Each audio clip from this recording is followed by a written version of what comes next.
Martin Hayes was 62 years old, a retired Marine with eyes that had witnessed far too much.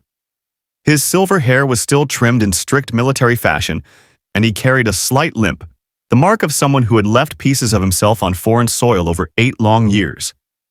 His constant companion was Duke, a Belgian Malinois, with sharp, knowing eyes and a muzzle dusted with gray, wearing a vest that read clearly, "Service dog, do not distract." Duke wasn't just any service animal. He helped Martin manage his PTSD, often detecting the signs of an oncoming anxiety attack before Martin himself could recognize them. The dog had been trained to press gently against Martin's leg when his breathing shifted or when his hands began to shake. Small but vital interventions that had prevented countless incidents in public. On this particular Tuesday, Martin stepped into the Blue Shore Grill, a modest restaurant known for its seafood plates. He asked for a corner table away from the busiest spots. Duke settled quietly under the table, positioned neatly between Martin's boots, almost invisible to the other diners. A young waitress smiled as she placed water and a menu in front of him, but her expression shifted quickly when she noticed Duke. Without saying a word, she turned and hurried toward the back office. A few minutes later, a man in his 30s wearing a manager's badge approached the table, his expression stern and unwelcoming. "Sir, I'm afraid we have a strict no pets policy in this establishment," he announced, loud enough for nearby tables to hear. Martin looked up calmly. "Duke isn't a pet. He's a service animal," he explained, reaching into his pocket for the official certification. The manager dismissed the papers with a wave of his hand, refusing even to glance at them. "Rules are rules. We have health codes to follow, and other guests may not be comfortable." From a nearby table, a woman wearing designer sunglasses nodded sharply. "Exactly. A dog is a dog, military or not," she muttered to her companion, her voice just loud enough for Martin to catch. The air around them thickened with tension. Other diners pretended to keep eating while sneaking looks at the confrontation. Martin glanced down at Duke, who stayed perfectly still, trained not to react to the stress in his handler's tone. After a long moment, Martin lifted his eyes to meet the manager's. "This dog dragged me from burning wreckage and shielded me under enemy fire," he said quietly.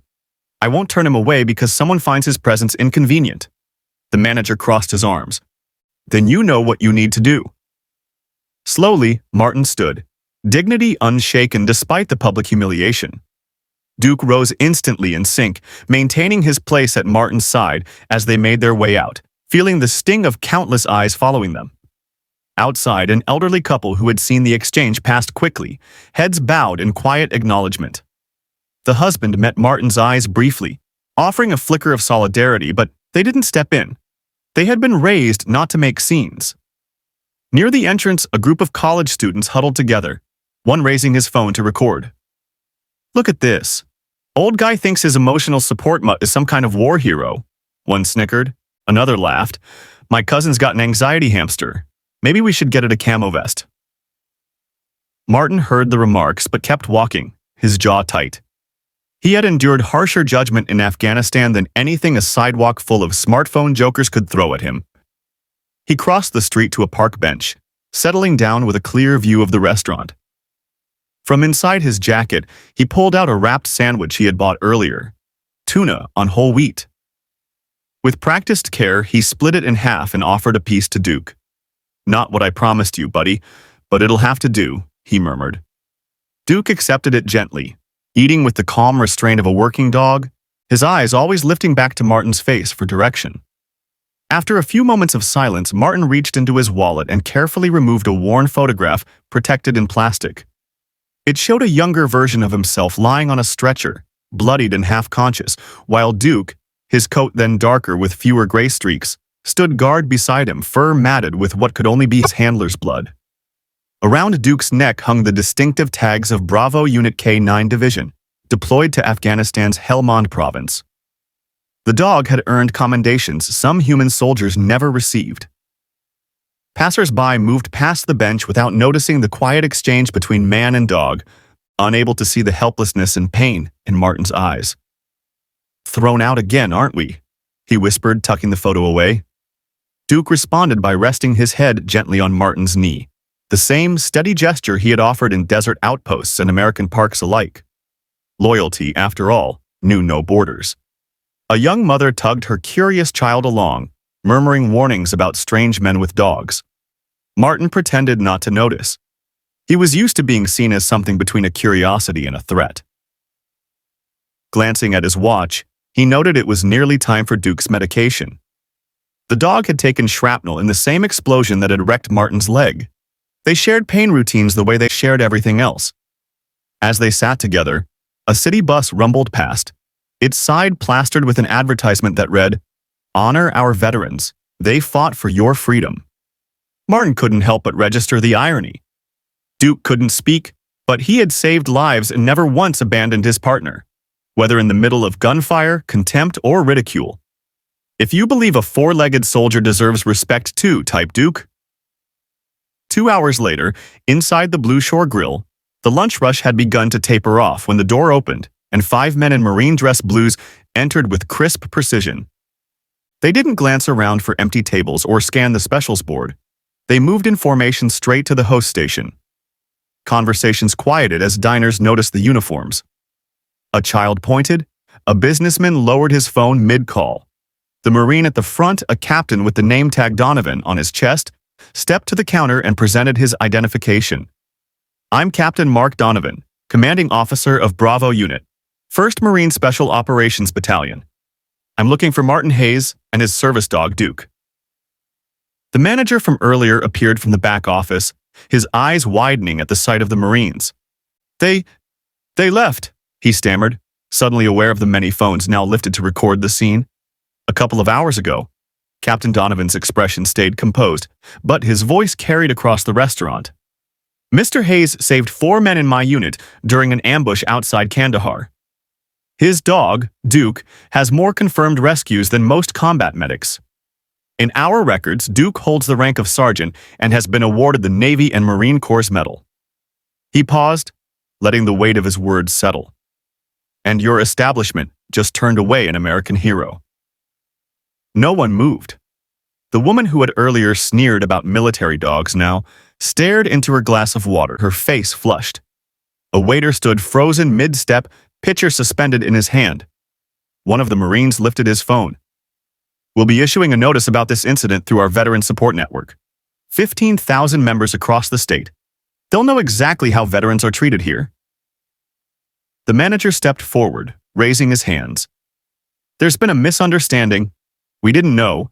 "That's exactly the problem," Captain Donovan cut in. "You shouldn't need to know someone's service record to treat them with basic respect." The Marines didn't shout or make demands. Captain Donovan simply set a framed photograph on the counter. Duke in full tactical gear alongside his unit, the word brother etched at the bottom, before turning to leave. As they exited, diners caught a glimpse through the window. Across the street, Martin and Duke sat in an old pickup truck, unaware of what had just unfolded inside. The youngest server, a college student who had silently watched the earlier conflict, hurried to grab a takeout box. She packed it with the day's special, added a slice of pie, tied it with string, and slipped in a handwritten note. Crossing the street, she approached Martin's truck and held out the package. "We were wrong. Please let us make it right," the note read. Martin glanced at her, then at the restaurant where faces pressed against the glass.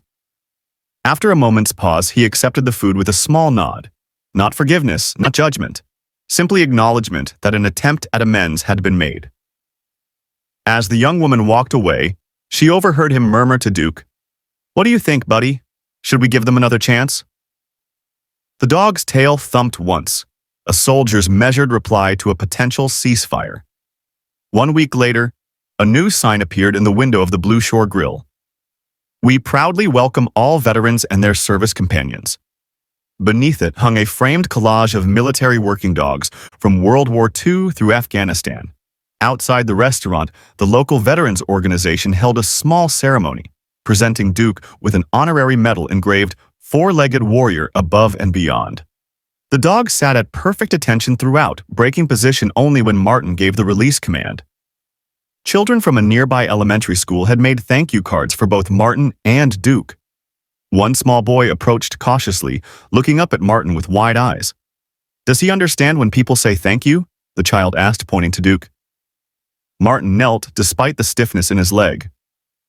"He doesn't need words," he explained softly. "He just needs to stand beside the people who remember what he's done."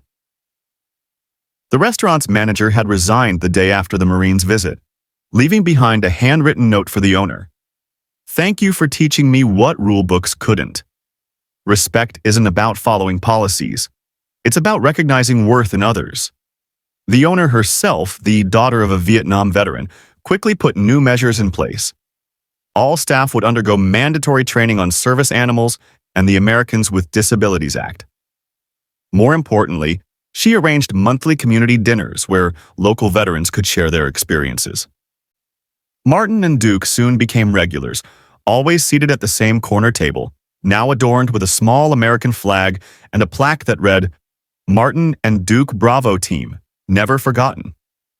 One evening, the college student who had originally recorded the confrontation approached the table, phone in hand, but not recording. "I deleted that video," he said, shifting uneasily. "My brother just enlisted and I'd want someone to respect him if—" His words faltered. Martin simply extended his hand. "Then be that someone, for others now." Duke continued his duties faithfully, still alert to the signs of Martin's PTSD, even as he grew older. During one lunch at the restaurant, a car backfired outside, and Martin's hands began to tremble violently. Without hesitation, Duke pressed against his leg, grounding him instantly. The nearby diners didn't stare out of discomfort as before. Instead, they quietly looked away out of respect, offering Martin the privacy he deserved. 3 months later, Captain Donovan's unit deployed again. Before leaving, they presented Martin with a unit coin, a rare honor for someone no longer in active service. He kept it tucked in his pocket beside the old photograph, two symbols of a brotherhood that reached across time and distance. On quiet evenings, Martin and Duke could often be found on their porch, watching the sunset in silence.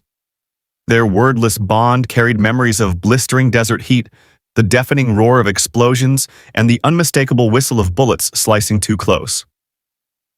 But that silence also carried something else, the knowledge that, at times, humanity remembers its duty to those who served, even if the reminder must arrive in uniform.